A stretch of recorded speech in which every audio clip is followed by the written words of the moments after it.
Praise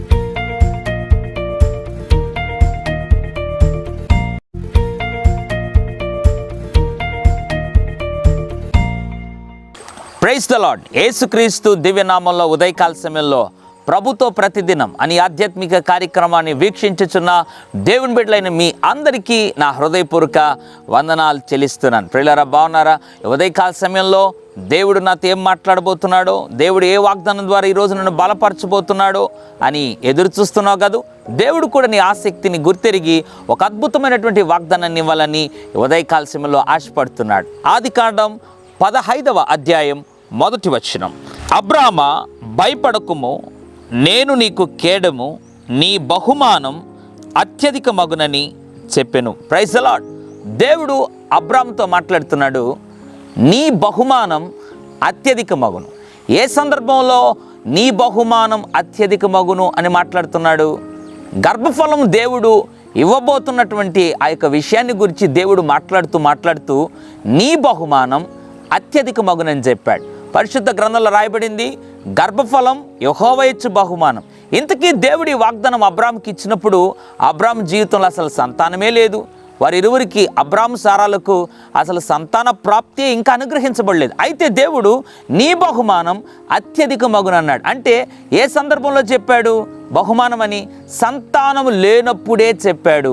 బహుమానాన్ని ఇచ్చి దాన్ని అత్యధికముగా నేను ఆశీర్వదించబోతున్నానని దేవుడు చెప్పాడు. ఉదయకాల సమయంలో నీకు కూడా ఏదో అబ్రహాము జీవితంలో సంతానం లేనట్లుగా నీవు కూడా నీ జీవితంలో ఏదో లేని దాన్ని బట్టి దిగులు పడుతున్నావా, దుఃఖపడుతున్నావా, లేదా ఎదురు చూస్తున్నావా, ప్రార్థన చేస్తున్నావా?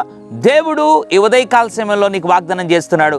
అబ్రాముకి దేవుడు సంతానాన్ని బహుమానంగా ఇచ్చి దాన్ని అత్యధికముగా చేసినట్లుగా నీకు కూడా దేవుడు నీవు ఎదురు చూస్తున్న వాటిని బహుమానంగా ఇవ్వడం మాత్రం కాకుండా అతి త్వరలో వాటి ద్వారా నిన్ను గొప్పగా అత్యధికంగా ఆశీర్వదించబోతున్నాడు. నీ పరిచర్య దీవించబడబోతా ఉంది.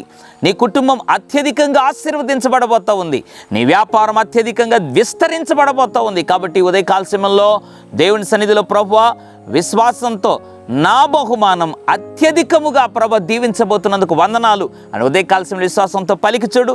నిశ్చయముగా దేవుడు నీ విశ్వాసాన్ని గుర్తించి దేవుడు నీ జీవితంలో గొప్ప కార్యాలు చేస్తాడు. పరిశుద్ధుడా, ప్రేమగల తండ్రి, నీకు వందనాలు. నీ బహుమానం అత్యధిక మగునని మాట్లాడినందుకు స్తోత్రం. ఎంతమంది అయితే ప్రభువా విశ్వసిస్తున్నారో వారందరి జీవితంలో నీవివ్వబోయేటువంటి బహుమానం లేదా నీవివ్వబోయేటువంటి ఆశీర్వాదాలు, వారు ఎదురు చూస్తున్నవి నీవు ఇవ్వబోయేటువంటి ఆ యొక్క విధానంలో వారిని అభివృద్ధి చేసి ఆశీర్వదించబడబోతున్నందుకు వందనాలు చెల్లిస్తూ, వారిని విస్తరింపజేయబోతున్నందుకు వందనాలు చెల్లిస్తూ, మహిమ చెల్లిస్తూ ఆ విశ్వాసంలో స్థిరపరిచిన బిడ్డలు నడిపించమని యేసు నామములో ప్రార్థిస్తున్నాను తండ్రి. ఆమెన్. God bless you.